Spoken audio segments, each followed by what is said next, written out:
আজকে স্বরাষ্ট্রমন্ত্রীর বক্তব্য নিশ্চয়ই আপনি শুনেছেন। সেখানে স্বরাষ্ট্রমন্ত্রী পরিষ্কার করে বলেছেন যে এই যে আগ্রহ বা বিষয়টি নিয়ে আলোচনা হচ্ছে বিরোধী পক্ষের, কিন্তু সরকার এখনো আসলে বিষয়টি নিয়ে খুব একটা আমলে নিচ্ছে না, কারণ আইনি এবং সংবিধানে যেভাবে বলা আছে সেখানে রাষ্ট্রপতির আসলে বিচারের বিষয়টি করাটা আসলে একটু কঠিনই। একটু আপনার কাছ থেকে মন্তব্য জেনে নিই। হ্যাঁ, ধন্যবাদ আপনাকে। আসলে স্বরাষ্ট্রমন্ত্রী কোন প্রেক্ষাপটে এই কথাটা বলেছেন আমার কাছে খুব পরিষ্কার না। কারণ হচ্ছে যে অপরাধী যেই হোক সে অপরাধীর বিচার হবে, অপরাধের বিচার হবে। এখানে দেখেন আজকে ট্রাইব্যুনালে যে অভিযোগ দায়ের হয়েছে সেখানে কিন্তু পিলখানা হত্যাকাণ্ড, শাপলা হত্যাকাণ্ড, তারপর 24-এর ছাত্র জনতার গণ অভ্যুত্থানে হত্যাকাণ্ড, এইসব নিয়ে কিন্তু অভিযোগ দেয়া হয়েছে। অভিযোগ যখন এসেছে তখন কিন্তু রাষ্ট্র বা যে বিচার ব্যবস্থা তারা কিন্তু এটা আমলে নিতে বাধ্য, এবং বিচারে যদি স্বচ্ছ এবং নিরপেক্ষ বিচারে যদি কেউ দোষী সাব্যস্ত হয় তাহলে তার বিচার হবে, এটাই স্বাভাবিক। এখন হয়তো আমার ধারণা স্বরাষ্ট্রমন্ত্রী বলেছেন যে সরকার উদ্যোগী হয়ে কোনো বিচার করবে না বা এরকম কিছু একটা থাকতে পারে। তো সেটার পেছনে যুক্তি আছে। কারণ হচ্ছে যে যখন পর্যন্ত কোনো অভিযোগ না আসবে, কেউ যখন অভিযুক্ত না হবেন ততক্ষণ পর্যন্ত এই কথাটা বলা যায়।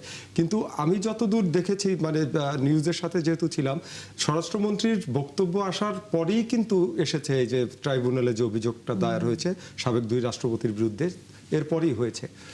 তো সেক্ষেত্রে আমরা ধরে নিতে পারি যে তাদের অভিযোগও আমলে নিয়ে এটা বিচার ব্যবস্থার আওতায় আসবে। আর যদি তারা যদি দোষী হন তাহলে তাদের শাস্তি হবে, দোষী না হলে নির্দোষ প্রমাণ হয়ে তারা ফ্রি হয়ে যাবেন। এ নিয়ে আসলে খুব বেশি কনফিউশনের কিছু নেই। আচ্ছা, এই নিয়ে আসলে আর যেহেতু অভিযোগগুলো হচ্ছে শাপলা হত্যাকাণ্ড, বিডিআর বিদ্রোহ, বিডিআর হত্যাকাণ্ড এবং 24-এর ছাত্র জনতার গণ অভ্যুত্থানের যে হত্যাকাণ্ড, সেগুলো নিয়ে এই বিচারগুলো কিন্তু চলমান, এবং এই অভিযোগে কিন্তু অনেকেই অভিযুক্ত, তারা অনেকে শাস্তি বা স্বরাষ্ট্রমন্ত্রী শেখ হাসিনা সহ কিন্তু অনেকের মৃত্যুদণ্ড, মানে তাদের মৃত্যুদণ্ড হয়েছে, অনেকের যাবজ্জীবন হয়েছে, অলরেডি সাজা হয়ে গেছে। সুতরাং এই মামলাগুলোতে যদি তাদের কারো কোনো সম্পৃক্ততা পাওয়া যায় তাহলে সেটা অবশ্যই বিচার হবে, এবং এটা জন আকাঙ্ক্ষা, এই বিচার করতে হবে। জি, কামরুল হাসান, যেটি আমরা আসলে দেখছিলাম, স্বরাষ্ট্রমন্ত্রী বলেছেন যে শাহাবুদ্দিনকে আইনের আওতায় আনার কারণ দেখছে না সরকার। এই পাশাপাশি আবার আমরা জানি যে সংবিধানের কারণে রাষ্ট্রপতি তার সময়কালীন যদি কোনো অপরাধ করে না থাকেন তাহলে তাকে আইনের আওতায় আনার তার সুযোগটা আসলে নেই। কিন্তু রাষ্ট্রপতি হবার আগে এবং রাষ্ট্রপতি থেকে এখন তিনি পদত্যাগ করেছেন, এখন আসলে যদি তার কোনো অপরাধ সেখানে পাওয়া যায় তখন বিচারের বিষয়টি আনা যাবে।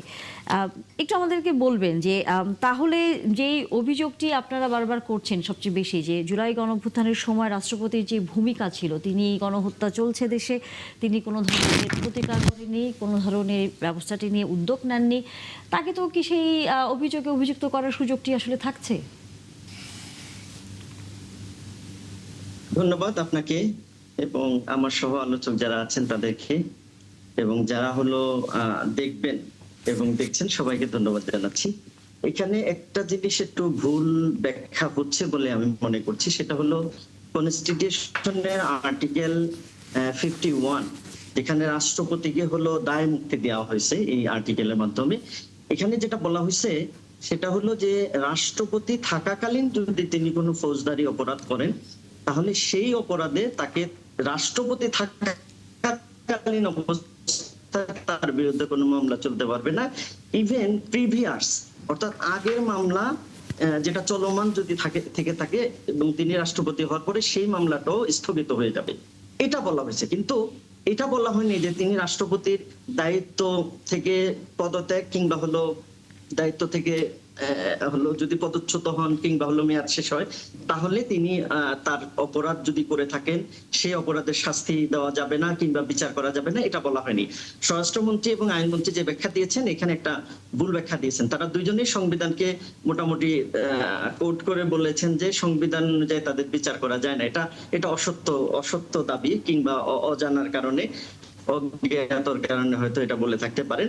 এখানে মূল কথা হলো তিনি যখন রাষ্ট্রপতি নাই তখন তিনি রাষ্ট্রপতি থাকাকালীন এবং তার আগে তার পরে যে কোনো অপরাধের ব্যাপারে তার ব্যাপারে মামলা হতে পারে এবং সেই মামলার বিচার হতে পারে, এবং রাষ্ট্রপতি যখন নাই তিনি তখন অন্য 10 জন নাগরিকের যে অবস্থা তারও সেই অবস্থা, বাট শুধুমাত্র রাষ্ট্রপতি থাকাকালীন অবস্থায় তাকে হলো সংবিধান বিশেষ প্রিভিলেজ দিয়েছেন এবং সেই সময় তার সকল অপরাধকে হলো দায় মুক্তি দিয়েছেন সেই সময়টুকুর জন্য।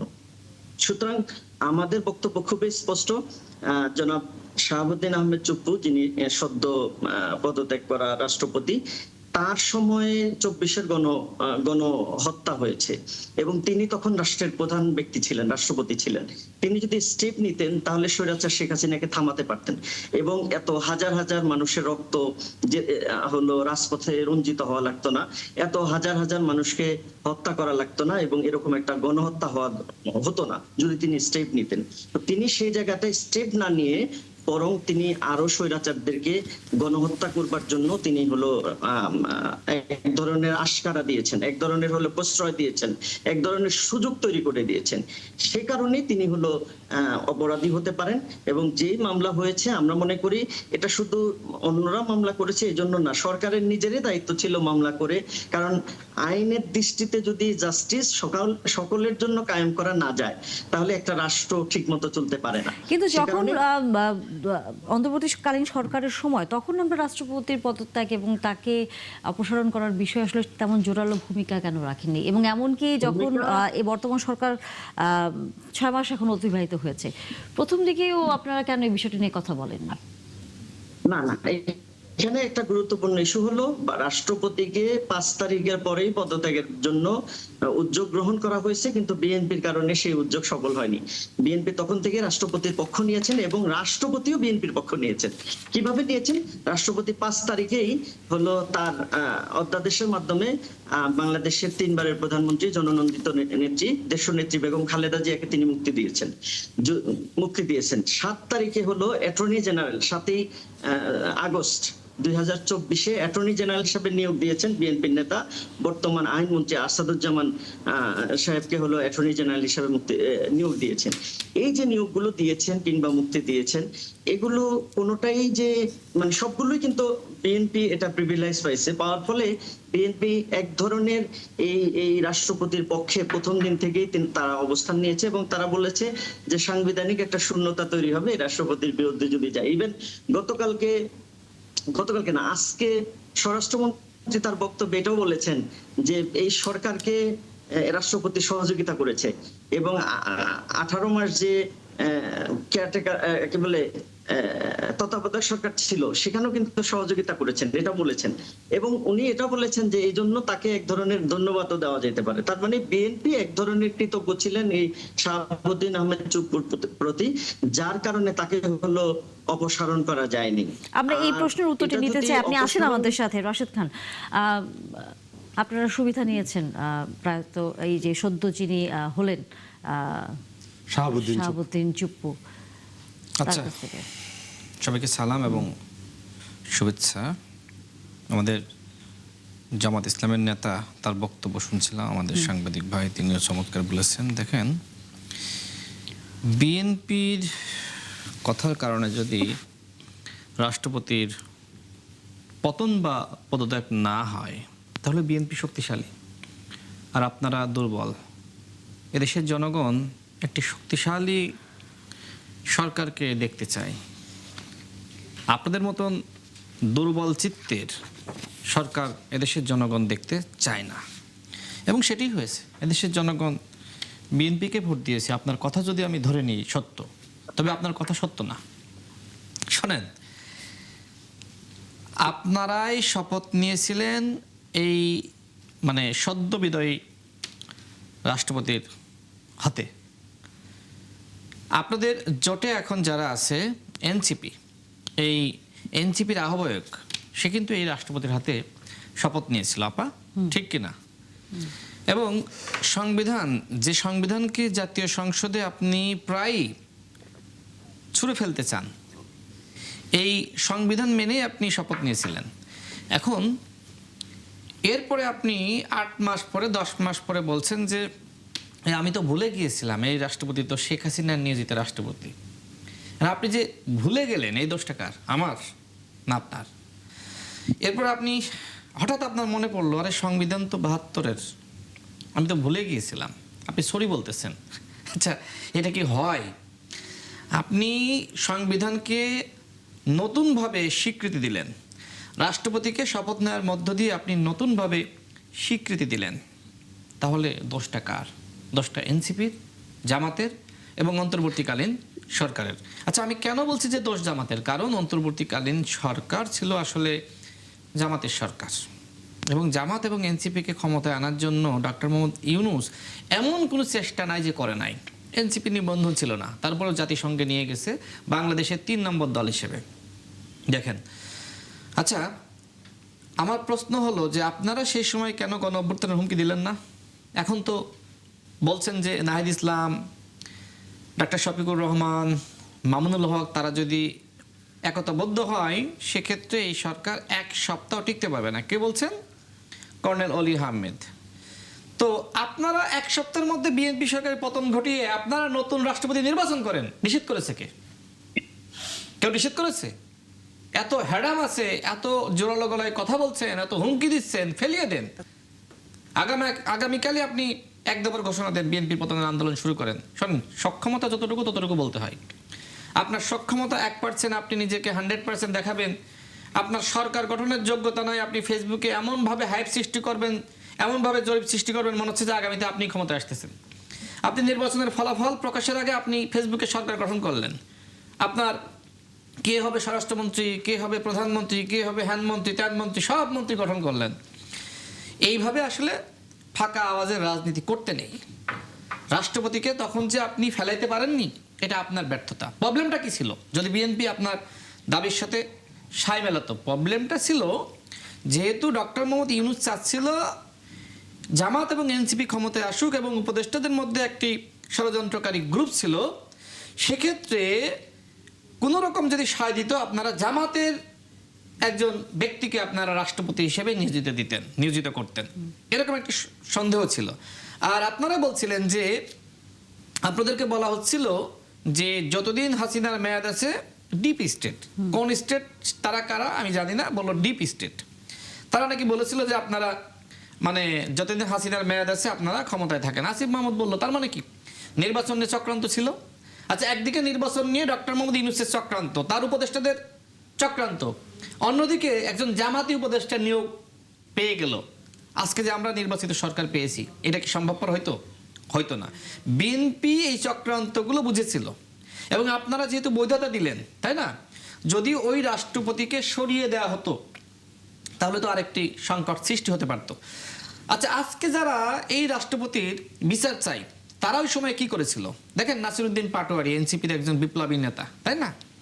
সে আমাকে ফোন করেছিল যাতে করে ছাত্র অধিকার পরিষদ, যুব অধিকার পরিষদ, গণ অধিকার পরিষদ, ওই সময় তো আমি গণ অধিকার পরিষদের সাধারণ সম্পাদক, সে আমাকে মধ্যরাতে ফোন করে বলেছিল যে ভাই, আপনাদের ছেলেপেলে তারা রাষ্ট্রপতির পদত্যাগের দাবিতে আন্দোলন করছে, প্লিজ একটু থামান। যদি এই সময় কোনো অঘটন ঘটে তাহলে আরেকটি ফখরুদ্দিন মঈনুদ্দিন গঠিত হবে এবং আমরা আবার বিপদে পড়ব। এখন এই সরকারকে আমাদের টিকে রাখতে হবে। কোন সময়? যেদিনকে আপনার ফারুকী সাহেবকে উপদেষ্টা বানালো এবং একই সাথে আপনার শেখ বসিরউদ্দিন তাকে উপদেষ্টা বানালো, সেই সময় কিন্তু রাষ্ট্রপতির পদত্যাগের দাবিতে আমাদের যারা নেতৃবৃন্দ ছিল, কর্মীরা ছিল, তারা কিন্তু বঙ্গভবনের সামনে তারা কিন্তু অবস্থান নিয়েছিল। এখনো পর্যন্ত আপনি এগুলো পাবেন। ওইদিন নাসিরউদ্দিন পাটোয়ারি, এটা শেষ করি একটু, এই ঘটনা জানতে হবে আপনাকে। ওই দিন নাসিরউদ্দিন পাটোয়ারি আমাকে ফোন দিয়েছিল, আমি বললাম, 71 টেলিভিশনের সামনে বললাম, কত বড় মুনাফেকেরা যে ওই সময় রাষ্ট্রপতির হাতে মধু খেয়েছে, তারা ছাত্র উপদেষ্টা হয়েছে, তারা সমস্ত সুযোগ সুবিধা ভোগ করেছে। ভোগ করার পরে যখন দেখেছে যে আমরা তো একটু মনে হয় একটু হৃষ্টপিষ্ট হয়েছি, মানে এখন আমাদের ক্ষমতা মোটামুটি নিয়ন্ত্রণ, এখন ফেলিয়ে দাও। তো আপনি যে সময় ফেলাইতে চাইবেন আপনার জামাতি রাষ্ট্রপতি নিয়োগ দেওয়ার জন্য, তখন বিএনপি কি জামাতের রাজনীতি করে নাকি যে বিএনপি জামাতকে সমর্থন দেবে, নাকি এনসিপির রাজনীতি করে? বিএনপির নিজস্ব রাজনীতি আছে না, চিন্তা আছে না? আচ্ছা, আর একটা ঘটনা বলি। গণ অধিকার পরিষদের বর্তমান সিনিয়র সহসভাপতি ফারুক হাসান, গণ অধিকার পরিষদের একসময় ফ্র্যাকশন হয়েছিল, নুরুল হক নূর এবং আমি বৃহৎ অংশে নেতৃত্ব দিচ্ছিলাম, আর একটা অংশ এই ফারুক হাসান এবং ডক্টর রেজা কিবরিয়া নেতৃত্ব দিচ্ছিল। তো তারাও কিন্তু এই রাষ্ট্রপতির পদত্যাগের দাবিতে বঙ্গভবন ঘেরাও করেছিল, মানে ওর সামনে অবস্থান নিয়েছিল, বঙ্গভবনের সামনে। দেখবেন কয়েকদিন আগে ফারুক হাসান তার ফেসবুকে পোস্ট করেছে, ওই সময় নাহিদ ইসলাম থেকে শুরু করে মাহফুজ আলম, আসিফ মাহমুদ, এই নাসিরউদ্দিন পাটোয়ারিরা তারে শত শত কল দিয়েছিল যাতে করে সেখান থেকে উঠে আসে। মানে কি, আপনারা সেই সময় এই রাষ্ট্রপতির পদত্যাগের দাবিতে যে আমরা আন্দোলন করছিলাম, আপনি সমর্থন দেননি। আমরা আজকে আপনি কোন লজ্জায় এই রাষ্ট্রপতির পদত্যাগ দাবি করেন? আমরা কোন এটা লজ্জায় আপনি বিচার চান? আমরা নিশ্চয়ই এটার উত্তর আমার সর্বশেষ লাইনটা শেষ করি। আমার সর্বশেষ লাইনটা হলো যে এই মুহূর্তে এনসিপি জামাতের কোনো রাজনীতি নাই, যে কারণে তারা কখনো রাষ্ট্রপতির বিচার চাই, কখনো অন্তর্বর্তীকালীন সরকার জুলাই জাতীয় সনদ এবং গণভোট নিয়ে যে প্রতারণা করেছিল সেই প্রতারণাকে পুঁজি করে মানুষকে বিভ্রান্ত করছে, বিভাগীয় সমাবেশ করছে, প্রতিনিয়ত গণঅভ্যুত্থানের ফাঁকা আওয়াজ ছুটছে। ওই যে মাঝে মধ্যে আমরা দেখি না যে পুলিশ উপরে গুলি ছড়ে, ঠিক আমাদের এই জামাত এবং এনসির অবস্থা তাই হয়েছে। মানুষ তাদেরকে প্রকৃতপক্ষে বিরোধী দল মনে করছে না। দেখেন না তাদের এমপিদের কি পারফরমেন্স, এই জন্য মনে করছে কি বিরোধী দল। তাদের যেহেতু বিরোধী দলের যেহেতু জনগণ পতন চায়, এই জন্য তারা দেখাইতে যাচ্ছে এইসব ফাঁকা বলি আওড়িয়ে যে আমরা হলো প্রকৃতপক্ষে বিরোধী দল। মুস্তফা আকমল, যেটি রাশেদ খান বলছিলেন যে বিরোধী দলের আসলে যে ভূমিকা এবং বেশ কিছু দিনের নানা কর্মকাণ্ডের কারণে এক ধরনের বিরোধী দলের প্রতি সাধারণ মানুষের প্রথম দিকে যে ধরনের আগ্রহ ছিল, যে একটি আমরা দেখছি যে প্রাণবন্ত সংসদ এবং বিরোধী দলে তাদের যে ভূমিকা ছিল সরকারের সমালোচনা করা, এটা আমরা আসলে অনেক বছর দেখিনি। সেই জায়গায় থেকে যখন এমন বেশ কিছু ঘটনা এবং একই সাথে কয়েকটি বিষয়ের উপরে জোর দিয়ে শুধু আন্দোলন করা বা বক্তব্য দেয়া, দেশের অন্যান্য বিষয়ের প্রতি তাদের যে অবস্থানগুলো থাকার কথা সেই জায়গায় অবস্থান না থাকার বিষয়টি কি বিরোধী দলকে অনেকটা জনপ্রিয়তার জায়গা থেকে কি একটু সরিয়ে দিচ্ছে? আমি একদম হুবহু সেরকম মনে করি না। কারণ হচ্ছে যে গণতন্ত্রের এটাই বিউটি। এই যে রাশেদ খান ডিবেট করছে যে জামাতের নেতার সাথে, এটা ঠিক আছে, আমার দৃষ্টিতে এটা ঠিক আছে। কারণ হচ্ছে যে গণতন্ত্রে সমালোচনা এবং যৌক্তিক সমালোচনা খুবই অ্যাকসেপ্টেড এবং এটা হওয়া উচিত। না হলে যেটা হয়ে যায় যে সরকার ফেসিবাদ হয়ে যায়, অতীতে আমরা যেটা দেখেছি। এখানে কোনো কিছু আনচ্যালেঞ্জ যাওয়াটা ঠিক না। তো সেখানে একটা বিষয় আপনি যেটা বললেন যে সরকারকে হটিয়ে দেয়া, নামিয়ে দেয়া শুধু এটার মধ্যে সীমাবদ্ধ থাকছে, হ্যাঁ সেটা বলা যায় যে আসলে করা সমালোচনাটা বা করা অবস্থানটা শুধু আমরা দেখি ক্ষমতা কেন্দ্রিক, যেটা সংশোধন হওয়া দরকার। কারণ হচ্ছে আমাদের যে অতীতের যে রাজনীতির দুর্বিষহ যে অভিজ্ঞতা আমাদের, সেখানে কিন্তু এই সব কিছু দ্বন্দ্ব কিন্তু ক্ষমতায় যাওয়ার দ্বন্দ্ব, ক্ষমতা কেন্দ্রিক দ্বন্দ্ব। আজকে জামাতের নেতারা যে হুমকি ধমকি দিয়েছে যেটা যে সরকারের পতন ঘটিয়ে ফেলবে, সেটাও কিন্তু ওই ক্ষমতা কেন্দ্রিক। কিন্তু জনবান্ধব বা জনগণের পক্ষে যে অবস্থানগুলো, সেটা কিন্তু আমরা এখনো বিরোধী দলের কাছ থেকে খুব যৌক্তিকভাবে বা আশানুরূপভাবে দেখতে পাচ্ছি না। যেমন অনেক ক্রাইসিস আছে, সরকারের সমালোচনা করার অনেক জায়গা আছে, গ্যাস, বিদ্যুৎ, তারপর আইন শৃঙ্খলা পরিস্থিতি, এরকম অসংখ্য ইস্যু আছে যেগুলো নিয়ে সংসদে এবং সংসদের বাইরে বিরোধী দলকে অত্যন্ত সোচ্চার থাকতে হবে এবং সরকারি দলকে বা সরকারকে জবাবদিহিতার আওতায় নিয়ে আসতে হবে।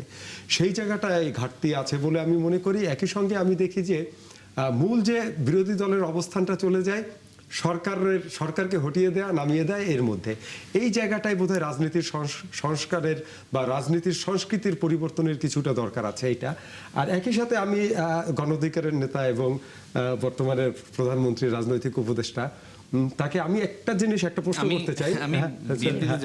জয়েন করেছে, সরি, না অতীতের গণ অধিকার নেতা, যাই হোক সাবেক। তো আপনাকে একটা জিনিস বলতে চাই যে ওই যে রাষ্ট্রপতির পদত্যাগের বিষয় কিন্তু আপনারা ওই সময় বেশ সোচ্চার ছিলেন, এবং সেই পদত্যাগটা অবশ্যই কোনো যৌক্তিক কারণে কি কারণে চেয়েছিলেন, এবং এখন যেহেতু আপনি বিএনপি করেন সেহেতু কি আপনি সরকারের সাথে তাল মিলাচ্ছেন না? আপনার আসলে আমরা উত্তরটি নিব, তবে এই প্রশ্ন করেছিলেন নাকি রাশেদ খানকে? হ্যাঁ, রাশেদ ভাই আপনি উত্তর দিয়ে নেন, তারপরে হয়তো বলবো। প্রথমত কারণ হচ্ছে একই সাথে হয়তো যুক্ত করেই নিতে পারি যে জামায়াতের এমপি যে ধরনের সংসদের নানা ধরনের বক্তব্য এবং সংসদের বাইরে বেশ কিছু কর্মকাণ্ডের কারণে কিন্তু আসলে বিতর্ক তৈরি হয়েছে, বা এক ধরনের বিরোধী দলের অবস্থান, তাদের কর্মকাণ্ড নিয়ে এক ধরনের সাধারণ মানুষের ভিতরে কিন্তু বিরূপ একটি প্রতিক্রিয়া দেখা দিয়েছে। সেই জায়গাটাকে আসলে কিভাবে দেখছেন? আচ্ছা, আমাদের সাংবাদিক ভাই যে প্রশ্ন করলেন, দেখেন আমারও তো একই প্রশ্ন যে সেই সময় তো একদম শুরুর দিকে আমরাও তো পদত্যাগ দাবি করেছিলাম, আপনারা তো সমর্থন দেননি। আন্দোলনটা আপনারাই শুরু করেছিলেন। হ্যাঁ, আপনারা তো সমর্থন দেননি। ঠিক একইভাবে এখন আপনারা যে দাবি করছেন, আপনারা কোন আমি না, মানে যৌক্তিকতায় এই যে জামাতের ওনাকে লোকজন, হ্যাঁ। কোন যৌক্তিকতায় দাবি করছেন? আপনাদের সরকার ছিল সেই সময়, তো আপনারা এই দাবি করলে তাকে সরিয়ে দিয়ে বিচার করলে তো পারতেন। বিএনপি আটকাইতে পারতো বা আটকাইতো, আমার কাছে এটি মনে হয় না। বিএনপি নানান সাংবিধানিক সংকটের কথা চিন্তা করেছে। এর কারণটা হলো যে আপনারা সংবিধানকে সমুন্নত রেখেছিলেন। ঠিক আমার প্রশ্ন সেটি, যেহেতু ওই সময় আপনি ভুল করে ফেলিয়েছেন, তো সেই ভুলের খেসারত তো আমি দিব না, এটা আপনাকে দিতে হবে। বরং আমি মনে করি এই রাষ্ট্রপতির তো অবশ্যই বিচার হওয়া দরকার ছিল। বিপ্লবী সরকার আপনারা গঠন করতে পারতেন। আপনারা বলতেন যে সংবিধান সাময়িক সময়ের জন্য স্থগিত করা হলো, তাই না? আপনারা তখন বলতেন যে আমরা এখন সংবিধান সংস্কার করতে চাই, প্রথমত এই বিষয়টা। দ্বিতীয়ত আপনারা বলতেন যে আমরা একটি নতুন রাষ্ট্রপতি আমরা চাই। তো অনেক বিষয় আসলে আসতে পারতো। তো আপনারা সেই সময় কার পরামর্শে এই ভুলগুলো করেছেন উই ডোন্ট নো। তো এই ভুলগুলো করার পরে যে সময় আপনারা একদম মাঝপথে আপনারা আবার মানে আমাদেরকে আটকাইলেন, আবার এরপর আপনারা চাইলেন, তখন আমাদের কাছে মনে হয়েছিল, ঠিক আমি ওই সময়ই বলেছিলাম যে ওই সময় যেহেতু তারা রাজি হয়নি, এখন যদি এই রাষ্ট্রপতিকে সরানো হয়, তারা একজন জামাতি রাষ্ট্রপতিকে নিশ্চিত বসাবে, তাদের সেই পাওয়ার ছিল। তো এই জিনিসটা যখন আমি বুঝতেছি, অনুমান করতেছি, যারা নির্বাচনই চায় না, যারা চক্রান্ত করতেছে, যারা ডিপ স্টেটের পরামর্শে হাসিনার মেয়াদ পর্যন্ত ক্ষমতায় থাকতে চায়, এবং তারা পরবর্তীতে স্বীকার করলো, এত কিছু জানার পরে আমি তাদের এই মানে এই দাবিকে কেমনে সমর্থন করি? যদি একজন জামাতি রাষ্ট্রপতি হয়েই যেত, হ্যাঁ, যেমনিভাবে আপনার ডিসি জামাতের পরামর্শে, ভিসি জামাতের পরামর্শে প্রশাসনকে জামাতিকরণ করা হলো, সুতরাং আবার রাষ্ট্রপতি একজন জামাতের পরামর্শ হয়ে যাক, নিশ্চয়ই আমি সেই দাবিকে সমর্থন করতে পারি না। যে কারণে আসলে পরবর্তীতে তারা যে অপরাধ করেছে, সেই অপরাধগুলো জাতির সামনে আমরা বারবার তুলে ধরেছি, এবং এখনো পর্যন্ত আমি তুলে ধরছি যে রাষ্ট্রপতিকে যে সরানো যায়নি বা বিচার করা যায়নি, এর দায়টা অবশ্যই নাহিদ ইসলামকে নিতে হবে। নাহিদ ইসলাম সাংবিধানিকভাবে সদ্য বিদায়ী রাষ্ট্রপতিকে দায় মুক্তি দিয়েছেন, এবং এর জন্য আমি মনে করি ডক্টর মোহাম্মদ ইউনূস তারও অপরাধ আছে। আচ্ছা, এবার আপা যে প্রশ্ন করলেন, দেখেন এই যে বিরোধী দল, তাদের উপর কি আসলে মানুষের আস্থা আছে? এই যে এই মুহূর্তে গ্যাসের একটা সংকট, তো আমরা যে সময় অপোজিশনে ছিলাম, আমরা কিন্তু এই ইস্যুগুলো পিক করতাম। আচ্ছা, দ্বিতীয়ত আরও অনেক সমস্যা তো হয়ই, বাংলাদেশে তো বহু সমস্যা। তো এই জনগণের সমস্যা নিয়ে বিরোধী দলের কোনো কথা আছে? বিরোধী দল অন্তর্বর্তীকালীন সরকারের যে প্রতারণা ছিল, সেই প্রতারণাকে পুঁজি করে রাজনীতি করছে। আমি এই বিষয়ে 2 মিনিটে শেষ করি, যেহেতু তাদের বিভাগীয় সমাবেশগুলো হচ্ছে এই জুলাই জাতীয় সনদ এবং গণভোটের প্রতারণাকে আশ্রয় করে। দেখেন, স্বাক্ষরিত জুলাই জাতীয় সনদ, যেটা আমরা দক্ষিণ প্লাজায় স্বাক্ষর করেছি, আমিও স্বাক্ষর করেছিলাম, আমি ওই সময় গণ অধিকার পরিষদের সাধারণ সম্পাদক ছিলাম।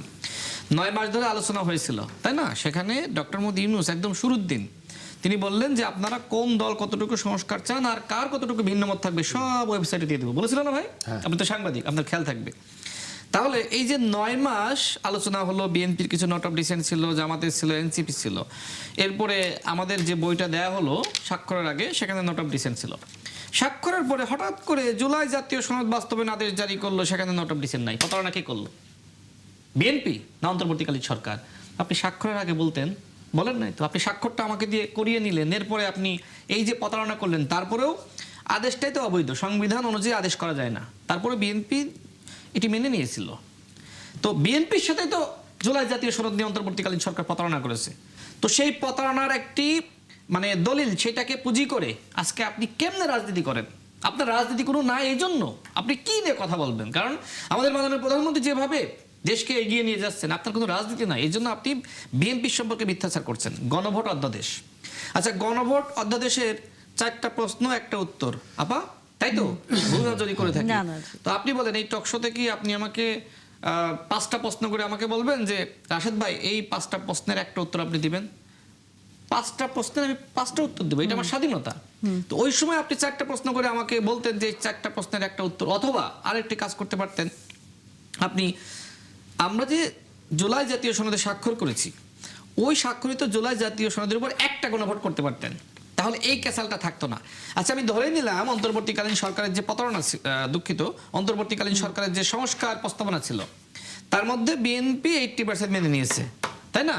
তো এই 80% তো আগে বাস্তবায়িত হতো, দেশে অনেক পরিবর্তন হতো না। আচ্ছা, বিএনপি কি বলেছিল? আমরা যে বিষয়ে ভিন্ন মত দিয়েছি আপনারা জনগণের কাছে গিয়ে বলেন যে আপনারা ক্ষমতায় গেলে এগুলো বাস্তবায়ন করবেন, বলেছে না? এনসিপি জামাত বলেছে না? আচ্ছা, বলার পরেও কি তাদেরকে জনগণ ভোট দিয়েছে? ভোট দেয়নি।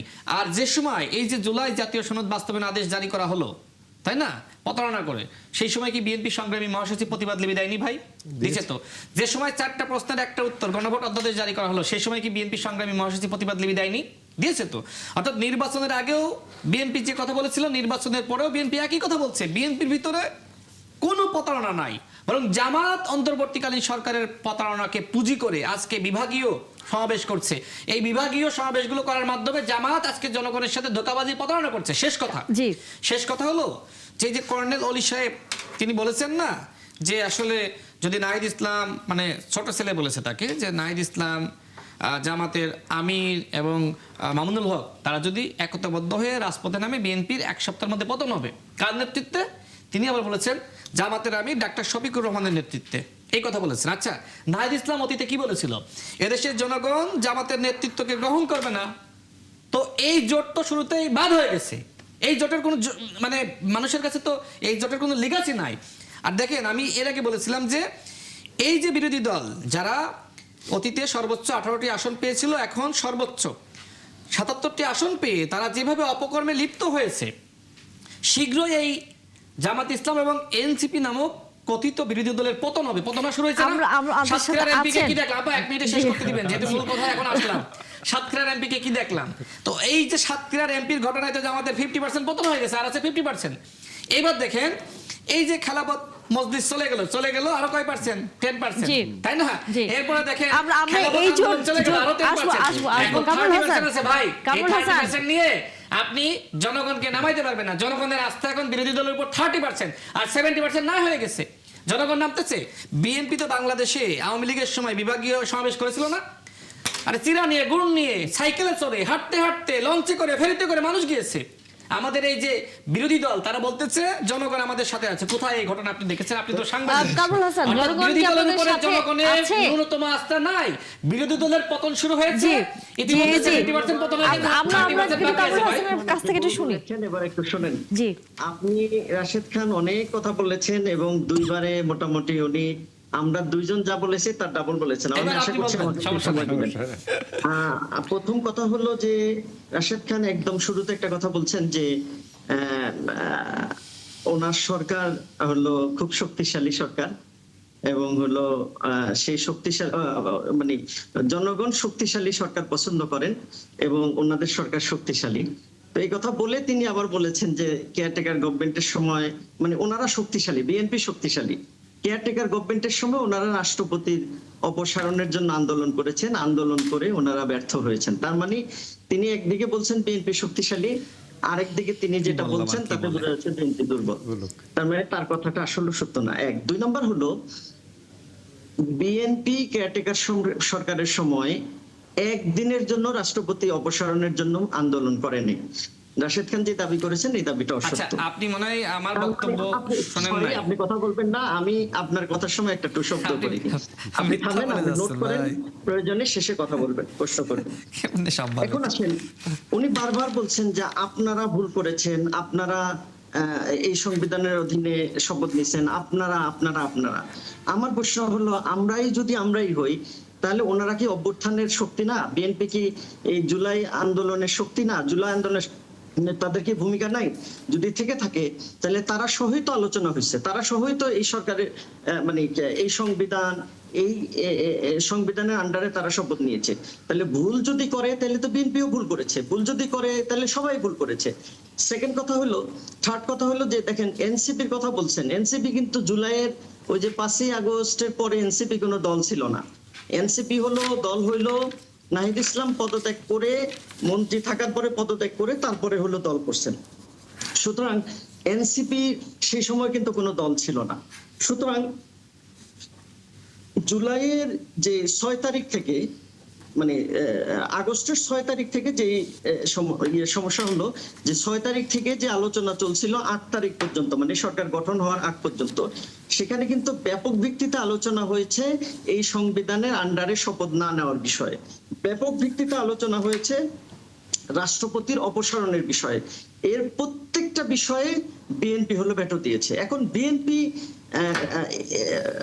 হলো তখন পর্যন্ত কিন্তু একটা বড় দল, মানে আওয়ামী লীগ এবং বিএনপি বড় দল ছিল বাংলাদেশে। তাহলে আওয়ামী লীগের পতন হলো, তারা পালিয়ে গেল, বিএনপি একটা বড় দল, তাহলে তাদের কনসার্নের ইস্যুটা কিন্তু একটা গুরুত্বপূর্ণ কনসার্ন ছিল। তাদের কনসার্ন ছাড়া, তাদের কোঅপারেশন ছাড়া কোনো কিছু করা যাচ্ছিল না।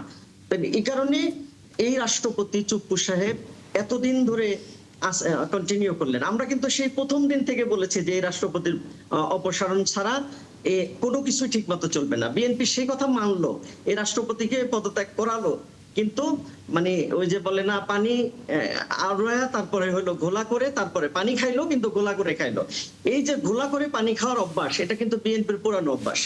সেই 96 সালে কেয়ারটেকার গভর্নমেন্ট হলো, কেয়ারটেকার সরকার ব্যবস্থা সংবিধানে চালু করার বিষয়ে সবাই একমত হয়েছে। নির্বাচনের পরে বিএনপি হলো বিট্রে করছে, তারা করে নাই। আওয়ামী লীগের সাথে শেষ পর্যন্ত দীর্ঘ আলাপ আলোচনার পরে তারপরে হলো বিএনপি বাধ্য হয়েছে কেয়ারটেকার সরকার ব্যবস্থা সংবিধানে চালু করবার জন্য। 2001 সালের সরকারের সময় বিএনপি হলো রাষ্ট্রপতির মেয়াদকে 2 বছর বাড়াইছে, এই উদ্দেশ্যে যে সর্বশেষ রাষ্ট্রপতি তার দলের লোক হবে এবং তিনি কেয়ারটেকার সরকারের প্রধান হবেন। সেটাও দীর্ঘ আলাপ আন্দোলনের পরে বিএনপি সেটাও বাদ দিতে বাধ্য হয়েছেন। এবারে গণভোট, এই গণভোটে হলো একটা জিনিস দেখবেন, জনগণের আকাঙ্ক্ষাই হলো সব এদেশের, আমাদের কনস্টিটিউশন অনুযায়ী, সংবিধানের অনুযায়ী। তাহলে জনগণ ভোট দিছে, কি দিছে? যে তারা সংস্কার চায়। তারা হলো একই ব্যক্তিকে দলের প্রধান, সরকার প্রধান, তারপরে রাষ্ট্রপ্রধান, সবকিছু প্রধান হয়ে বিশাল ক্ষমতা সম্পন্ন হয়ে তিনি হলো স্বৈরাচার হয়ে যাবেন এবং স্বৈরাচার হয়ে জনগণের উপরে জগদ্দল পাথরের মতো চিহ্ন বসবেন। এটা জনগণ চান না বলে কারেকশনে যেটা বলা হয়েছে যে একজন ব্যক্তি 2 মেয়াদের বেশি রাষ্ট্রপতি থাকবেন না, 2 মেয়াদের বেশি সরকার প্রধান থাকবেন না, 2 মেয়াদের বেশি হলো মানে একই ব্যক্তি দলের এবং সরকারের প্রধান হবেন না। এই মানে দীর্ঘ আলাপ আলোচনা করে জুলাই সনদে এই সংস্কারগুলো কিন্তু আসছে। এখন সেই সংস্কারগুলো জনগণ কি বলে, জনগণ এই ব্যাপারে রায় কি, সেটা জানার জন্যই তো গণভোট হইলো। এবং এই গণভোট আমরা বলেছিলাম, জামাত ইসলাম বলেছে, বিএনপি যে প্রতারণা করবে এটা আমরা আগেই জানছি, আগেই বুঝে আমরা বলেছি যে ইলেকশনের আগে গণভোটটা হোক। গণভোট হইলে তাহলে মানে ব্যবস্থাপনা যেটি হলো আমাদের সরকারকে হলে স্বৈরাচার করছে, ফ্যাসিস্ট করছে, সেই ব্যবস্থাপনার পরিবর্তন আমরা বলেছি। সেই পরিবর্তনটা কিন্তু তখনই সম্ভব হতো যখন যদি মানে ন্যাশনাল ইলেকশনের আগে গণভোট দিয়ে কারেকশনটাকে আগে করা হতো, সংস্কারটাকে আগে করা হতো, তাহলে কিন্তু আজকের এই অচলায়তন পরিস্থিতির দিকে আসতে হতো না, বিরোধী দলকে রাজপথে আন্দোলন করা লাগতো না। দেখেন, বিরোধী দল তো জনগণের ম্যান্ডেট পেয়েছেন, যেই ম্যান্ডেট জনগণ 70% মানুষ হলো ভোট দিয়েছেন পরিবর্তনের জন্য, সংস্কারের জন্য। এখন সেই সংস্কার যখন পাশ কাটাচ্ছেন, সংস্কার করছেন না, এবং এই সংস্কারকে বিএনপির একাধিক নেতা, আজকে রাশেদ খান পর্যন্ত প্রতারণার সনদ বলছেন, আমরা এটার প্রতিবাদ জানাই।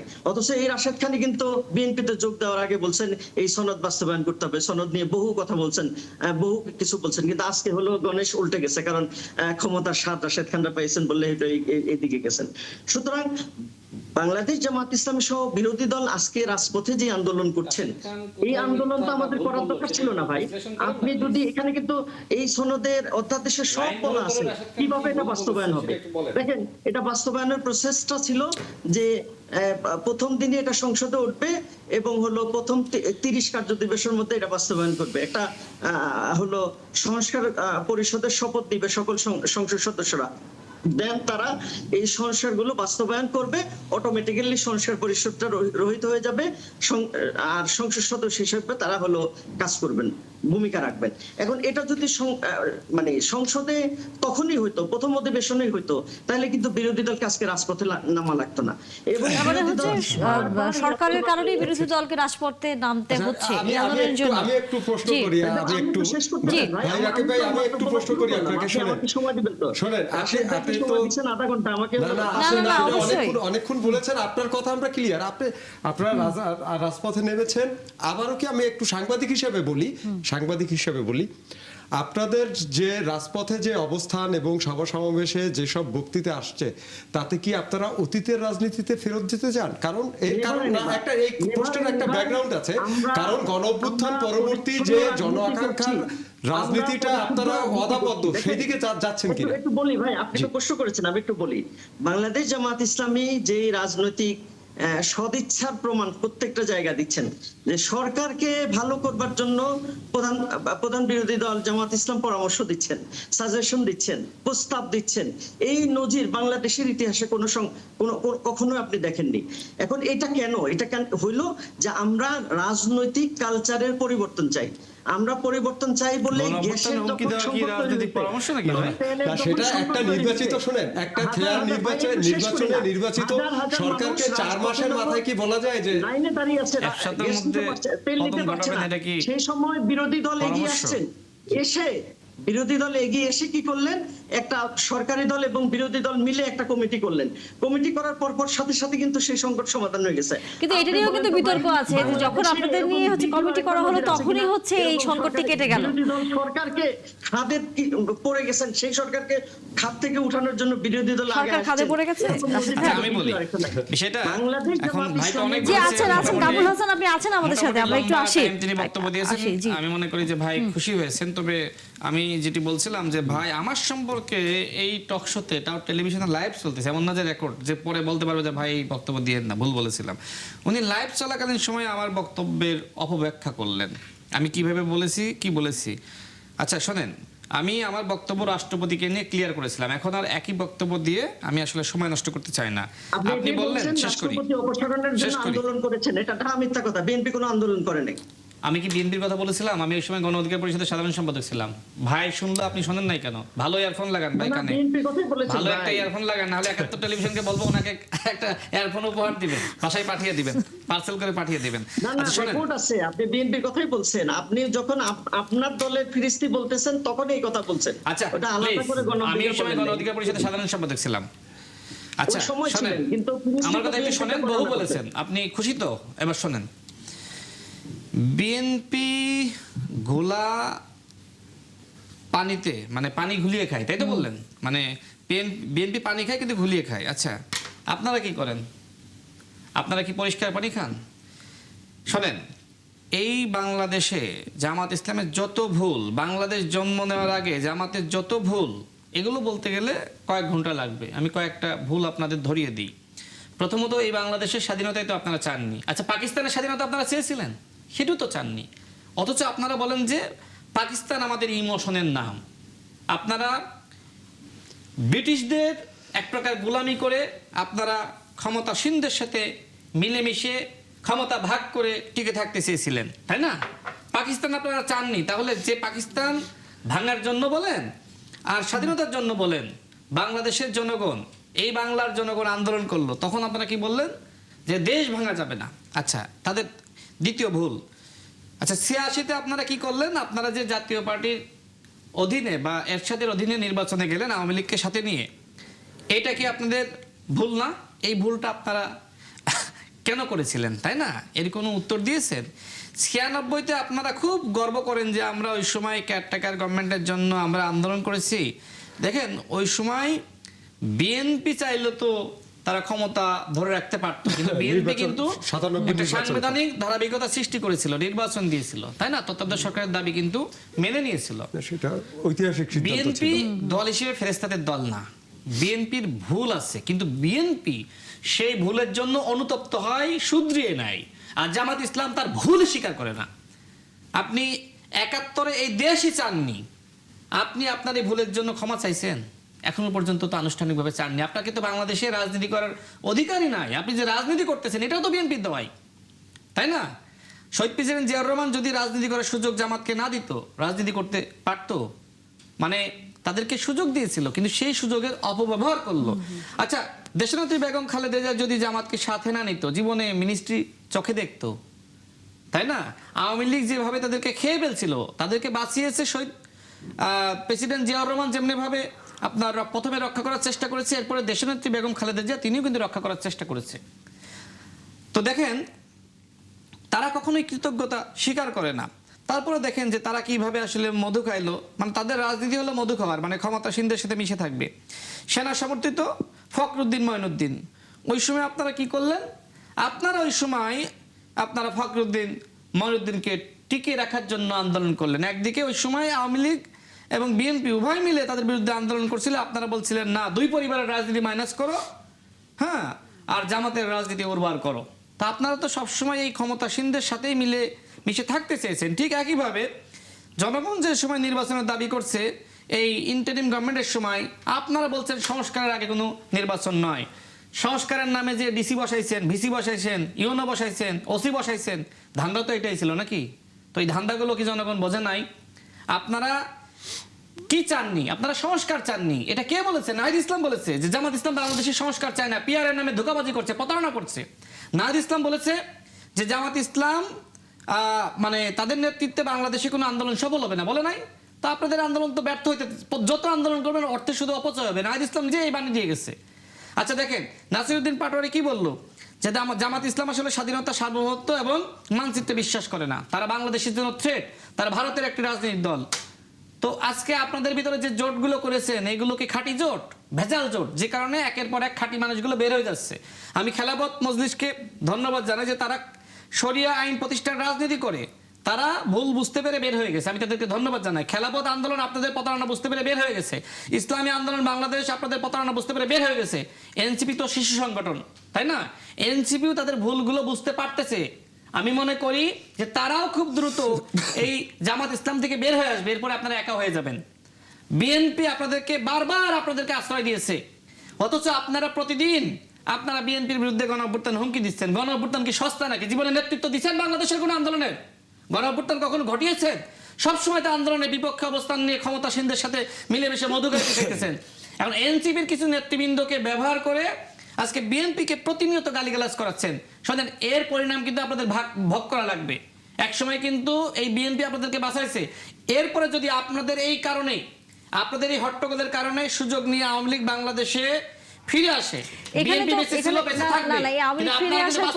রাশেদ খান, আওয়ামী লীগ ফিরে আসার প্রসঙ্গে জামাত সবসময় বলে যে আপনারা তাদের বিষয়ে এক ধরনের খুব শিথিলতা দেখান বলে তারা এখনো বিভিন্ন জায়গায় মিছিল করছে, হুটহাট করে বের হয়ে তারা হচ্ছে আন্দোলনের মতো অবস্থানে যাচ্ছে। সার্জিস আলম বলেছে যে স্বরাষ্ট্রমন্ত্রীর গ্রিন সিগন্যাল পেয়ে কক্সবাজার এবং হচ্ছে আপনার গাজীপুরে মিছিল করেছে। শোনেন, কিছুদিন আগে তো একটা সংবাদ প্রকাশিত হয়েছিল সমকালে, সেখানে চট্টগ্রামের একজন এনসিপি নেতা ছাত্রলীগের মিছিল করতে দিবে এই জন্য ডিল করেছিল। সমকালে সংবাদ প্রকাশিত হয়েছিল না? সার্জিস আলম তো ছাত্রলীগের কর্মী ছিল, তাই না? হাসনাত এবং সার্জিসকে ছাত্রলীগের এজেন্ট হিসেবেই কোটা সংস্কার আন্দোলনে যুক্ত করা হয়েছিল। এই হাসনাত এবং সার্জিস কি অপরাধ করেছিল জানেন? তারা অপরাধ করেছিল, ছাত্র অধিকার পরিষদ 18 সালে নেতৃত্ব দিয়েছে এবং সেই সংগঠনের সভাপতি বিনিয়ামিন মোল্লা ছিল ওই সময়। এবং আমরা যে সময় 18 সালে অ্যারেস্ট হয়েছিলাম, তখন আমি সহ ফারুক হাসান আরো কয়েকজন, তখন বিনিয়ামিন মোল্লা সহ কয়েকজন নেতৃত্ব দিয়েছিল। মানে আমরা যে সময় জেলে, তার মানে সে গুরুত্বপূর্ণ ভূমিকা রেখেছিল। 24 সালে যে সময় কোটা ফিরে আসলো, তাহলে যেহেতু ছাত্র অধিকার পরিষদ ওই আন্দোলনের লেগাসি বহন করে, তারা কিন্তু রাজপথে নেমেছিল। এই হাসনাত আব্দুল্লাহ কি করেছিল জানেন? সে ছাত্রলীগের পরামর্শে বিনিয়ামিন মোল্লাকে ব্যানার থেকে বের করে দিয়েছিল। এবং এই আপনার সার্জিস আলম কি করেছিল জানেন? সে ছাত্রলীগের একটি বাহিনী নিয়ে এক প্রকার ঘাট ধাক্কা দিয়ে শহীদ মিনার থেকে বিনিয়ামিন মোল্লাকে বের করে দিয়েছিল। আজকে তারা বড় বড় মানে বিপ্লবী হয়েছে, তাই না? নাহিদ ইসলামকে জিজ্ঞেস করবেন, যে সময় নাহিদ ইসলাম, আসিফ মাহমুদ এবং আবু বাকের মজুমদার ডিবি হেফাজতে মার খাচ্ছিল, হাসনাত এবং সার্জিস জুস খাচ্ছিল, আর তারা তো ছাত্রলীগের এজেন্ট হিসেবেই গণ অভ্যুত্থানে যুক্ত হয়েছিল। শোনেন, 3 আগস্ট যে ঘটনা ঘটেছিল, যেহেতু 19 জুলাই হাসনাত এবং সার্জিস জনগণের সাথে বেইমানি করে যে সময় গুলি চালিয়ে নির্বিচারে মানুষ হত্যা করা হচ্ছে, সেই সময় শহীদের রক্ত মারিয়ে হাসনাত এবং সার্জিস আওয়ামী লীগের মন্ত্রীদের সাথে বৈঠকে গিয়েছিল, এগুলো কি মিথ্যা? আচ্ছা, এই ঘটনার জন্য এখনো পর্যন্ত হাসনাত এবং সার্জিস কি ক্ষমা চেয়েছে? তারা যে শহীদের রক্তের সাথে বেইমানি করলো, তাদের তো বিচার হওয়া উচিত। এবং আজকে তারা কিভাবে এনসিপি রাজনীতি করছে, এনসিপি নিজেদেরকে একটি বিপ্লবী দল দাবি করে। কিন্তু আমরা এনসিপি নিয়ে আরেকদিন হয়তো আলোচনা করব। আমি শেষ করে দিই লাইনটা। কিন্তু আপনি নাহিদ ইসলামকে জিজ্ঞেস করবেন, আসিফ মাহমুদকে জিজ্ঞেস করবেন যে রাশেদ খান কি মিথ্যা নাকি সত্য বলছে। শুনেন, আমরা অবশ্যই জিজ্ঞেস করব। 3 আগস্ট যে ঘটনা ঘটেছিল হাসনাত এবং সার্জিস, তারা যেহেতু 19 জুলাই তারা মূলত আওয়ামী লীগের সাথে হাত মিলিয়েছে, সংলাপে গিয়েছিল, যে কিন্তু কারণে এখন আওয়ামী লীগকে এই যে ফিরিয়ে এক আনার দফার ক্ষেত্রে ঘোষণা। বিএনপি ভূমিকা রাখছে বলে বিরোধী দল সবসময় হচ্ছে শেষ করবে, এই লাইনটা শেষ করি।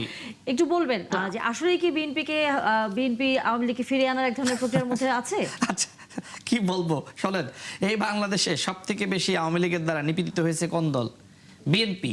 জুলাই গণঅভ্যুত্থানে সব থেকে বেশি শহীদ হয়েছে কোন দলের নেতাকর্মীরা? বিএনপি। জামাত ইসলামের কতজন শহীদ হয়েছে আমরা এখনো পর্যন্ত জানি না, সংখ্যাটা কম না হলে তো তারা প্রকাশ করতো। তারা যেভাবে ক্রেডিট নাই, তাদের সাদিক কায়েম নাকি গণঅভ্যুত্থানের মাস্টার মাইন্ড। গতকাল দক্ষিণ জামাত ইসলামের কথা বলেছে ভাই, গণমাধ্যমে প্রকাশিত হয়েছে না? এরপরে নুরুল ইসলাম বুলবুল, সে নাকি জুলাই গণঅভ্যুত্থানের মহানায়ক, এগুলো দক্ষিণ জামাত ইসলাম প্রকাশ করেছে। আমরা শহীদদেরকে এভাবে ভাগ করতে চাইনি এখন পর্যন্ত। আরে শহীদের একজন মাকে আপনারা এমপি বানিয়েছেন, প্রতিদিন টকশোতে বলতেছেন আর বলতেছেন যে শহীদদেরকে ভাগ করতে চান না। জামাত ইসলাম শহীদদেরকে হলো সে যেই মত পথের শহীদ হোক, এই আন্দোলনে সকল মত এবং পথের মানুষ অংশগ্রহণ করেছে, শাহাদাত বরণ করেছে সকল মত এবং পথের লোক। আপনারা শহীদ পরিবারকে 50,000 টাকা দিয়ে সব জায়গায় বলে বেড়াইতেছেন, হ্যাঁ, লাইভ ক্যামেরা অ্যাকশন সব জায়গায় প্রচার করতেছেন আর বলছেন যে শহীদের সংখ্যা আমরা প্রকাশ করব না। সকল শহীদকে ধারণ করেছি, বাংলাদেশের যে কজন শহীদ হয়েছে সবাই আমাদের শহীদ, সকল মানুষ আমাদের। খুব ভালো। আচ্ছা, আপা যে প্রশ্ন করলেন শোনেন, আমি ওই ঘটনা আগে শেষ করি। তো 3 আগস্ট এক দফার ঘোষণা হবে, সেখানে হাসনাত এবং সার্জিস যাতে কোনো ধরনের নেতিবাচক ভূমিকা না রাখতে পারে, ওই প্রক্রিয়াকে এক ধরনের বলা যায় যে ওই প্রক্রিয়াকে কিভাবে বন্ধ করা যায়, বানচাল করা যায়, সেই জন্য একটা গ্রুপ কিন্তু প্রস্তুত ছিল তাদেরকে প্রতিহত করার জন্য। হাসনাত এবং সার্জিস যদি কোনোভাবে 19 জুলাই যে বেইমানি করেছিল, 3 আগস্ট যদি হাসিনার পক্ষে কোনোভাবে অবস্থান নেয়, তাদের ওই প্রক্রিয়াকে প্রতিহত করার জন্য একটা গ্রুপ প্রস্তুত ছিল। অর্থাৎ হাসনাত এবং সার্জিসকে সবসময় পলিসি মেকিং এর বাইরে রেখেছিল নাহিদ এবং আসিফরা। এর মূল কারণটা হলো যে তারা ছাত্রলীগের এজেন্ট হয়ে মূলত আন্দোলনে যুক্ত হয়েছিল। আজকে সেই ছাত্রলীগের এজেন্টরা, গণঅভ্যুত্থানের সময় যারা এজেন্ট হয়ে আন্দোলনে যুক্ত হয়েছিল, তারা আজকে আমাদের মাননীয় স্বরাষ্ট্রমন্ত্রীকে বলছে যে তার গ্রিন সিগন্যাল পেয়ে নাকি ছাত্রলীগ মিছিল করতেছে। আচ্ছা, স্বরাষ্ট্রমন্ত্রী গুম হয়েছিলেন, যে শেখ হাসিনার দ্বারা এত নিপীড়িত হয়েছিলেন, তিনি কিছুদিন আগে বললেন যে আপনার আওয়ামী লীগের পতন হয়েছে বাংলাদেশে, দাফন হয়েছে দিল্লিতে। নোয়াখালীতে যখন হচ্ছে ছাত্রলীগের একটি মিছিল দেখি, তখন সেখানে পুলিশের ভূমিকা নিয়ে প্রশ্ন উঠেছে যে কেমন করে নিষিদ্ধ এই সংগঠন তারা হচ্ছে এই মিছিলটি বের করতে পারেন, এবং মিছিল বের করার সময় সেখানকার স্থানীয় পুলিশ তারা হচ্ছে সরে গিয়ে তাদেরকে এই মিছিলটি করার সুযোগ দিয়েছে। মিছিল বের করার সুযোগ পাচ্ছে যে ভাইদের জন্য। এক মিনিট শেষ করে দিই, ভাইদের জন্য কিভাবে জামাতের আমির গণঅভ্যুত্থানের পরে, এক মিনিট শেষ করে দিই, জামাতের আমির শেষ হয়ে যাবে, শেষ হবে 30 সেকেন্ডে শেষ হবে। জামাতের আমির গণঅভ্যুত্থানের পরে কি করেছে? বিরতির পরে শেষ সাধারণ সভা ঘোষণা করে। রাশেদ খানের অনেক অভিযোগ আমরা দেখেছি কামরুল হাসান আপনাদের বিরুদ্ধে, কিন্তু যে অভিযোগে গিয়ে আসলে আমরা ঠেকেছি যে আপনারা সবসময় বলেন যে বিএনপি আওয়ামী লীগকে এক ধরনের আবারও রাজনীতি করবার সুযোগ করে দিচ্ছে, আর বিএনপি বলে যে এখানে আপনাদের হাত আছে। আসলে সাধারণ মানুষ হিসেবে আমরা তো আর পতিত সরকারের সেই ফ্যাসিস্টদের তো কোনোভাবেই, সেটা সাংগঠনিকভাবেই হোক বা আপনাদের বিভিন্ন রাজনৈতিক দলের ভিতরে তাদের কর্মীদের অংশগ্রহণ করার মাধ্যমেই হোক, আমরা তো সাধারণ মানুষ আসলে সেটা তো দেখতে চাই না। ধন্যবাদ। বিএনপি মূলত ইলেকশনের সময় আওয়ামী লীগের সাথে এক ধরনের আন্ডারস্ট্যান্ডিং করেছে। সেই আন্ডারস্ট্যান্ডিং হলো যে বিএনপি কে যদি আওয়ামী লীগ ভোট দেয় তাহলে তারা তাদেরকে রাজনীতি করবার সুযোগ দিবে। সেটার অংশ হিসাবে বিএনপি ইলেকশনের আগে এবং পরে বিভিন্ন জায়গায়, বিশেষ করে মির্জা ফখরুল ইসলাম আলমগীর সাহেব সহ প্রত্যেকেই আওয়ামী লীগের ব্যাপারে দায়িত্ব নিয়েছেন এবং আওয়ামী লীগের মামলা তাদেরকে রাজনীতি করতে দিবেন একাধিকবার এই বক্তব্য দিয়েছেন, এবং এই বক্তব্যগুলো তখন ভাইরাল হয়েছে। এবং বাংলাদেশের বিভিন্ন জায়গায় অফিসগুলো খুলে দিয়েছিলেন। পরবর্তীতে যখন ব্যাপক সমালোচনা হচ্ছিল তখন আর তারা এটা আগান নেই। আমি মনে করি আওয়ামী লীগকে বাংলাদেশে রাজনীতি করতে দেওয়ার যে একটা সুযোগের অপচেষ্টা বিএনপির তরফ থেকে হচ্ছে, এটা অনতিবিলম্বে বন্ধ হওয়া উচিত। মনে রাখতে হবে বিএনপিও গত 17 বছর নিপীড়িত হয়েছে, হাজার হাজার নেতাকর্মী হলো বনে জঙ্গলে থাকতে হয়েছে, মামলা খাইতে হয়েছে, নিপীড়িত হইতে হয়েছে। সুতরাং সেই নেতাকর্মীদের রক্তের উপর দাঁড়িয়ে বিএনপির নেতৃত্ব গাদ্দারি করবে না, প্রতারণা করবে না, এটা আমরা আশা করছি। এবং আমরা চাই যে আওয়ামী লীগ একটা ফ্যাসিস্ট শক্তি, এই শক্তিকে কোনোভাবে রাজনীতি করতে দেওয়া ঠিক হবে না। এটি হলো 1 নম্বর কথা। 2 নম্বর কথা হলো জনাব রাশেদ খান একটা কথা বলছেন যে জামাত নাকি মানে বিভিন্ন ভাবে বিএনপির থেকে ফ্যাসিলিটিস নিয়ে হলো আমরা এই পর্যন্ত এসেছি। আমি রাশেদ খানের জ্ঞাতার্থে একটা কথা বলি, তিনি তখন বিএনপি করতেন না, এই জন্য হয়তো জানেন না। 1991 সালে বিএনপি যখন 140টা আসন পান এবং আওয়ামী লীগ 88টা আসন পান, তখন জামাত ইসলাম 18টা আসন পাইছেন। জামাত ইসলাম তখন এই 18টা আসন দিয়ে বিএনপিকে সরকার গঠন করার জন্য হলো সুযোগ করে দিয়েছেন, এবং সেই সুযোগের বিনিময়ে জামাত ইসলাম 1 পয়সার কোনো ফ্যাসিলিটিস নেন নাই, মন্ত্রিত্ব নেন নাই, কিছু নেন নাই। কেন দিচ্ছেন? দেশের স্বার্থে দিচ্ছেন, যাতে করে দেশের সাংবিধানিক এবং গণতান্ত্রিক পদযাত্রা ঠিক থাকে। তো এই বিএনপি হলো সেই বিএনপি, যে বিএনপিকে জামাত ইসলাম হলো একদম প্রথম ক্ষমতার স্বাদ, মানে শহীদ প্রেসিডেন্ট জিয়া রহমান যাওয়ার পরে, বেগম জিয়ার অধ্যায়ের শুরুর পরে প্রথম ক্ষমতার স্বাদ হলো জামাত ইসলাম দিচ্ছেন বিনা স্বার্থে। এরপরে আসেন 96-তে যদি বিএনপি গাদ্দারি না করতো, অর্থাৎ কেয়ারটেকার গভর্নমেন্ট নিয়ে ঝামেলা না করতো, তাহলে কিন্তু তারা আবারও ক্ষমতায় আসতো। কিন্তু কেয়ারটেকার গভর্নমেন্ট নিয়ে ঝামেলা করার কারণে তারা ক্ষমতা আসতে পারেন, তার মানে দোষটা তাদের। আবার যখন একে জামাত ইসলাম বিএনপি কে সমর্থন দিল, বিএনপি কিন্তু বিপুল ভোটে ক্ষমতায় আসলো। এরপরে আসেন এইভাবে করে দেখেন বিএনপি যতবার ক্ষমতায় আসছে, এইবার তো প্রতারণা করে ক্ষমতায় আসছে লন্ডন ষড়যন্ত্রের মধ্য দিয়ে। এই লন্ডন ষড়যন্ত্র ছাড়া বাকি প্রত্যেকবার বিএনপি জামাতের হলো বদৌলতে ক্ষমতায় আসছেন। সুতরাং সেই বিএনপি বড় কথা বলবে, এটা হলো উচিত না। এত অহংকার করবে, এটা উচিত না। কারণ অহংকারের কি পরিণতি হয় সেটা কিন্তু শেখ হাসিনার কাছ থেকে শিক্ষা নেবেন বলে আমরা বিশ্বাস করি। এরপরে আমি যে কথাটা বলতে চাই, দেখেন দেশে এখন আইন শৃঙ্খলার চরম অবনতি। গতকালকে 300, শুধু বিএনপির হাতে 300 খুনের হলো 3 সেঞ্চুরি হয়েছে। বিএনপি এই ক্ষমতা নেওয়ার এই 5 মাসে 300 লোককে হলো তারা হত্যা করেছে, এবং শত শত হলো মানুষ ধর্ষণের শিকার হয়েছে। তারপরে হলো 96টা ধর্ষণ শুধু বিএনপির নেতাকর্মীদের মাধ্যমে এই গত 5 মাসে হয়েছে। তারপরে হলো বিএনপি গত 18 মাস সহ এই মাসে প্রায় 7,500 নেতাকর্মীকে বহিষ্কার করেছে। তাদের ব্যাপারে কোনো মামলা কিন্তু বিএনপি করে নাই, কোনো অভিযোগ, তাদের ব্যাপারে কোনো অভিযোগ বিএনপির পক্ষ থেকে আমরা দেখছি না, সরকারের তরফ থেকেও দেখছি না। এবং মানুষ আজকে কোথাও নিরাপদ না, এই জায়গা নিয়ে স্বরাষ্ট্রমন্ত্রীর কোনো কনসার্ন নাই। সেকেন্ড আসেন, গ্যাসের তীব্র সংকট চলছে। গ্যাস হলো বাংলাদেশে যে পরিমাণ গ্যাস দরকার প্রতিদিন, সেই গ্যাসের হলো চাহিদা আসলে এই অভিযোগগুলো দিন শেষে আসলে শেষ হবে না বিরোধী দলের, কিন্তু আমরা এখন আলোচনায় হ্যাঁ, আপনারা আলোচনার সময় যে সাধারণ মানুষের এই দুর্ভোগ বোঝেন, কিন্তু মাঝ রাস্তায় আসলে আমরা সেরকম রাজপথে সেভাবে দেখি না। সেখানে আবার সেই একই পাল্টাপাল্টি অভিযোগের জায়গায় কামরুল হাসান, সর্বশেষ শুধু নিউ ইয়র্ক টাইমসের একটি কথা বলি, সেটি হচ্ছে যে প্রতিরক্ষা ক্ষেপণাস্ত্র ফুরিয়ে যাওয়ার সংখ্যাতেই কি ইরানে বিমান হামলা চালিয়েছে ট্রাম্প, এইটি একটি সংবাদ তারা করেছে। একটু আমাদেরকে বলবেন যে ইরানের সর্বশেষ আমরা মধ্যপ্রাচ্য থেকে শুরু করে বেশ কিছু ঘাঁটিতে আবারও দেখেছি যে ইরান যেমন হামলা চালিয়েছে, একই রকম কিন্তু মার্কিন যুক্তরাষ্ট্র ইরানে হামলা চালিয়েছে। কিন্তু এরই মধ্যে পেন্টাগন যেটি বলছে যে তাদের একটি আর্থিক সংকট তৈরি হয়েছে, এবং একই সাথে প্রতিরক্ষা ক্ষেপণাস্ত্রগুলো দিনকে দিন ফুরিয়ে আসছে। তাহলে সামনে আসলে যুদ্ধের কৌশলটা কি হতে যাচ্ছে?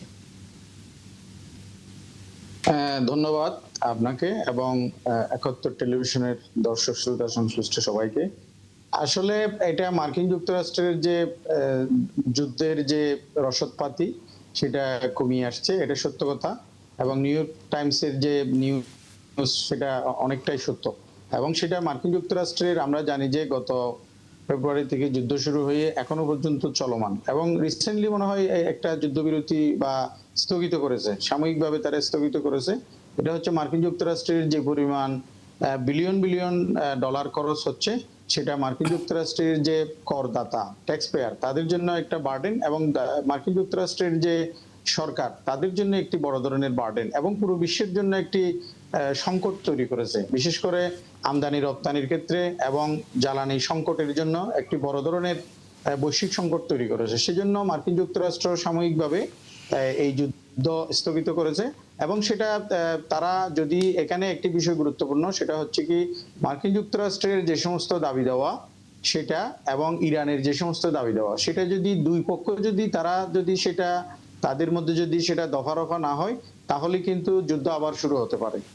তো এই ক্ষেত্রে যে বিষয়টা সেটা হচ্ছে কি তখন বৈশ্বিক সংকট আরো তীব্রতর হবে। তো এখানে যে বিষয়টা গুরুত্বপূর্ণ সেটা হচ্ছে কি মার্কিন যুক্তরাষ্ট্রের পক্ষ থেকে এই যুদ্ধ যদি আবারও শুরু হয়, তখন মার্কিন যুক্তরাষ্ট্র এবং মার্কিন যুক্তরাষ্ট্রের যে সমস্ত মিত্ররা আছে মধ্যপ্রাচ্যে তারা বেশি ক্ষতিগ্রস্ত হবে। কারণ হচ্ছে কি, ইরানের পক্ষ থেকে আমি এখানে একটি কথা স্পষ্টভাবে বলতে চাই, সেটা হচ্ছে কি, মার্কিন যুক্তরাষ্ট্র এবং ফারস্য উপসাগরীয় রাষ্ট্রগুলো তারা মনে করেছিলেন যে ইরান সামরিকভাবে অতটা শক্তিশালী না, হয়তো ইরান ইরাক কিংবা লিবিয়া কিংবা আফগানিস্তান কিংবা সিরিয়ার মতো হবে। আসলে ইরানের বিষয়টা সম্পূর্ণ ভিন্ন, এবং ইরান একটি শক্ত প্রতিরোধ গড়ে তুলেছে এবং তারা প্রমাণ করেছে যে মধ্যপ্রাচ্যের মধ্যে সবচেয়ে সামরিকভাবে শক্তিশালী রাষ্ট্র হচ্ছে ইরান, যেটা মার্কিন যুক্তরাষ্ট্রের মতো একটি একমেরুকেন্দ্রিক বিশ্বকে এবং তার যে সমস্ত মিত্র রাষ্ট্র তাদেরকে চ্যালেঞ্জ করতে পারে। এবং গত কয়েক মাস ধরে তারা কিন্তু যুদ্ধ চালিয়ে আসছে, এবং ভবিষ্যতে আরো যতদিন পর্যন্ত মার্কিন যুক্তরাষ্ট্র যুদ্ধ করবে ততদিন পর্যন্ত ইরানের পক্ষ থেকে যুদ্ধ অব্যাহত থাকবে। এখানে আরেকটি বিষয় গুরুত্বপূর্ণ, সেটা হচ্ছে কি, আমরা মনে করি যে শুধুমাত্র ইরানের হাতে বিভিন্ন ক্ষেপণাস্ত্র কিংবা ড্রোন রয়েছে, এর বাইরেও কিন্তু ইরানের হাতে প্রচুর পরিমাণ সমরাস্ত্র রয়েছে, যেগুলো মার্কিন যুক্তরাষ্ট্রও জানে না, কিংবা মধ্যপ্রাচ্যের তাদের মিত্র রাষ্ট্রগুলোও জানে না, কিংবা ইউরোপিয়ান ইউনিয়নও জানে না। সেই রকম কিন্তু ভয়ঙ্কর ভয়ঙ্কর অস্ত্র ইরানের ভান্ডারে রয়েছে, যেগুলো পশ্চিমা রাষ্ট্রগুলো জানে না। সেজন্য ইরান কিন্তু তাদের যে প্রতিরোধ সেটা কিন্তু তারা থামাচ্ছে না। তারা কিন্তু একেবারে তাদের যে প্রতিরোধ সেটা কিন্তু তারা চলমান রেখেছে, এবং ভবিষ্যতে যদি মার্কিন যুক্তরাষ্ট্র পুনরায় যদি যুদ্ধ শুরু করে, সেক্ষেত্রে ইরান কিন্তু শক্ত প্রতিরোধ গড়ে সব তুলবে। ধরনের একটা অবস্থানে যাবে। মোস্তফা আকমল, তার মানে হচ্ছে আমরা সামনের দিনগুলোতে দেখতেই না, পারি। আসলে এই যে আবার যুদ্ধটা কিন্তু অলরেডি চলছে, হ্যাঁ, যুদ্ধ কিন্তু কয়েকদিন আগেই শুরু হয়েছে এবং সেটা চলমান। আসলে এই যুদ্ধে আমাদের মতো দেশগুলো সবচেয়ে বেশি ক্ষতিগ্রস্ত হচ্ছে। মার্কিন যুক্তরাষ্ট্র কিন্তু এই যুদ্ধ কিন্তু তাদের ব্যয়ই না, আবার যুদ্ধ বিভিন্ন দেশে যুদ্ধ তাদের আয়েরও উৎস। তো যাই হোক, এই যুদ্ধটায় আমরা আমাদের জন্য খুবই চ্যালেঞ্জিং হবে, কারণ আমাদের জ্বালানি সংকট চলছে। এর মধ্যে দেখেন কয়েক দফা তেলের দাম বাড়লো, সামনে আবারও কিন্তু এরকম আশঙ্কা আছে তেলের দাম বাড়ার, এবং তেল সরবরাহ কিন্তু ব্যাঘাত হচ্ছে, যে কারণে আমাদের দেখেন পাওয়ার স্টেশনগুলো ঠিকভাবে জ্বালানি পাচ্ছে না, এলএনজি আমদানি সংকটের মধ্যে সেটাও ব্যাহত হচ্ছে। সব মিলে আসলে আমাদের মতো দেশগুলো খুবই ক্ষতিগ্রস্ত হচ্ছে, এবং সামনে খুব বড় চ্যালেঞ্জ। আমরা রাজনীতির যতই রাজনীতি নিয়ে উত্তপ্ত বাক্য বিনিময় করি, আসলে সামনের চ্যালেঞ্জটা আসলে বৈশ্বিক। নিশ্চয়ই। রশিদ খান, 1 মিনিট সময় আছে। এই বৈশ্বিক চ্যালেঞ্জ মোকাবেলার জন্য আসলে সরকারের কি ধরনের পদক্ষেপগুলো নেওয়া দরকার বলে মনে করতেছেন? দেখেন, এই চ্যালেঞ্জগুলো সম্মিলিতভাবেই মোকাবেলা করতে হবে। বাংলাদেশ সরকারের পক্ষে ওই অর্থে খুব বেশি কিছু করার আছে বলে আমার কাছে মনে হয় না। আমার কাছে মনে হয় যে আমাদের যারা বড় রাষ্ট্র বা মরল রাষ্ট্র রয়েছে তাদেরকে এই যুদ্ধ বন্ধ করার ব্যাপারে উদ্যোগ নেওয়া উচিত। কিন্তু ভাই যেটি বললেন যে যুদ্ধ শুধু ব্যয়ই নয়, আয়েরও ক্ষেত্র। তো এটি চিন্তা করে অনেক সময় অস্ত্র বিক্রি করার জন্য কিন্তু অনেকে এই ধরনের যুদ্ধ বাধক নানান ধরনের উস্কানি দেয়।